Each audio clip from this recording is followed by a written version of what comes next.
يا مساء الحلويات.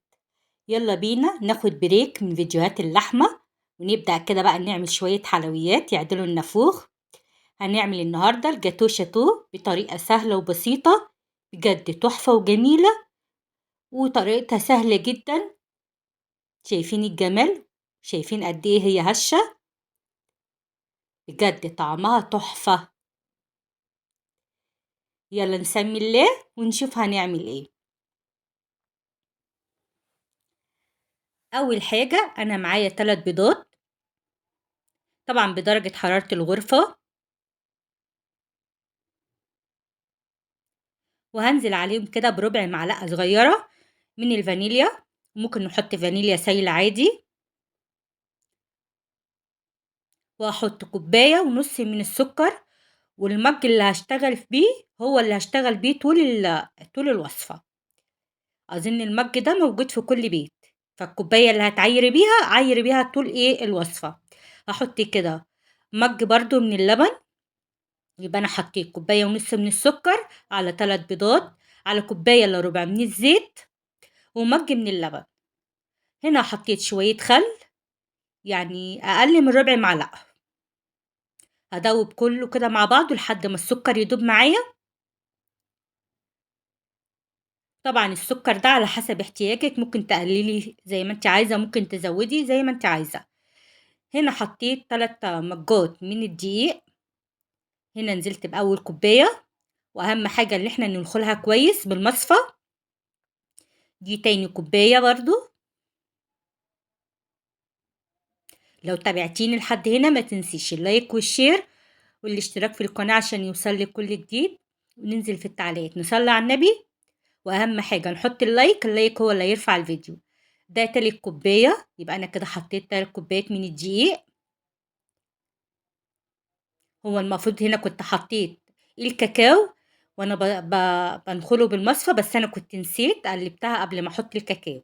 هحط هنا كده باكت من البيكنج باودر او الكيك شيف، وهحط رشه ملح صغيره، وهقلب كل المكونات ديت قبل ما اعملها بالمضرب عشان مبهدلش الدنيا. كده بقلبها بالمعلقه او الاسباتيلا. زي ما قلت لكم المفروض كنت حطيت الكاكاو مع الدقيق، بس انا كنت نسيت في الخطوه دهيت، بس عادي خالص. هبدأ كده انزل ب3 معالق من الكاكاو الخام، واهم حاجه يكون نوعه كويس عشان ما يعملش مراره معاكي.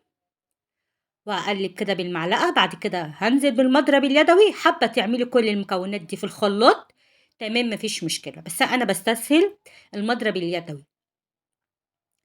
تمام كده. هبدأ بقى كده ألينها كده بالمضرب. عايزة أقول لكم هي احتاجت معايا ربع كوباية من اللبن كمان، لقيتها تقيلة شوية. هنا كنت حطيت ربع كوباية من اللبن، وبدأت أقلب لحد ما داب خالص كده. شايفين القوام؟ هو ده القوام المطلوب. هجيب بقى صينية ودهنتها كده دهنة زيت، ممكن تحط ورق الزبدة زي ما انت عايزة، وهنزل بالخليط. طبعا أنا كنت مشغلة الفرن قبل ما أبدأ خالص على درجة حرارة 180. هنحطها على الرف اللي في النص، ومش هنفتح عليها الفرن خالص طول ما هي شغالة، طول ما هي بتستوي. لما تستوي نبقى نفتح عليها. هنا أنا جبت حلة وهحط عليها معلقتين كبار من النشا، و3 معالق كاكاو، 3 معالق كبار. هنا هنعمل صوص الشوكولاتة اللي هنزين بيه الكيكة. ومعايا كوباية من اللبن أو الحليب، وكوباية زيها من المية. تمام كده. يبقى معلقتين نشا، 3 معالق كاكاو، كوباية من اللبن، كوباية من المية، و3 معالق من السكر. تمام كده. هنقلب كل المكونات دي على البارد، بعد كده هرفعها على النار لحد ما القوام بتاعها يتقل. عايزة اقول لكم المقطع اللي انا حطيت فيه الزبدة والكاكاو والشوكولاتة كانت حذف. هنا بصوا خلاص انا كنت طلعتها على النار والقوام بتاعها تقل. حطيت لها معلقة زبدة ومكعب شوكولاتة. مفيش شوكولاتة يبقى مفيش مشكلة خالص، ممكن نحط بقى معلقة زبدة وخلاص على كده. بصوا بقى القوام بتاعها كده، وهيتقل مجرد ما اسيبه يبرد هيتقل عن كده كمان. هسيبها تبرد لحد ما الكيكة تطلع من الفرن. ادي الكيكة كانت طلعت. بص اهو، هبدأ بقى اغرزها كده بالخلة معايا.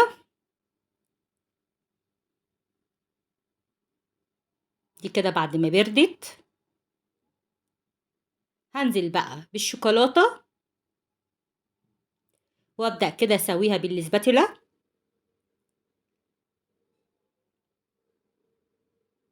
عايزة اقول لكم مفيش اسهل من كده، بجد كانت طعمها تحفة وجميلة ومش مكلفة اصلا.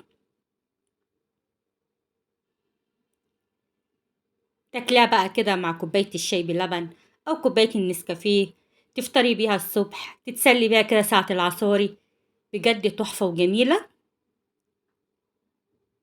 نبدأ بقى نقطعها بعد ما بردت.